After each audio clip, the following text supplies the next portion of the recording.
Noi oggi siamo qui a celebrare ovviamente i risultati del referendum in virtù del fatto che questa regione è andata al voto in virtù di questa sentenza della Corte Costituzionale.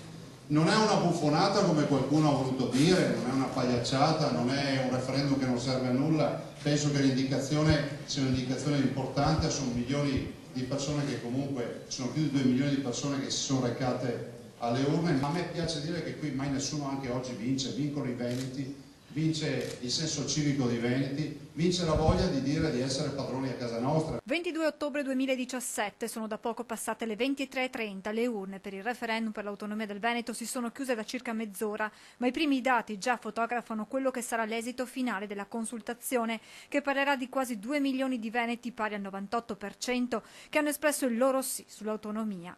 La giornata referendaria era iniziata al mattino, con i veneti in alcuni seggi in coda per esprimere la propria preferenza. Una domenica che le nostre telecamere avevano seguito ora dopo ora, con una maratona terminata solo in tarda notte. Collegamenti da Palazzo Balbi e Ferrofini per raccogliere in tempo reale, a caldo, le dichiarazioni del post-voto.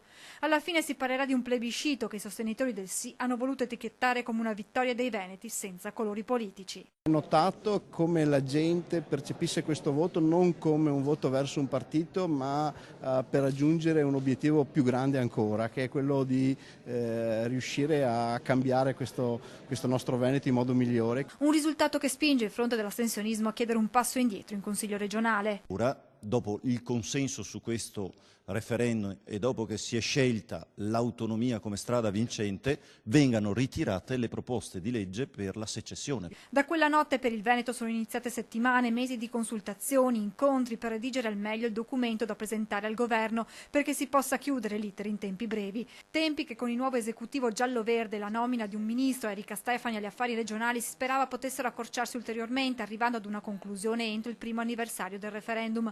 Quanto successo poi è cronaca di questi ultimi giorni.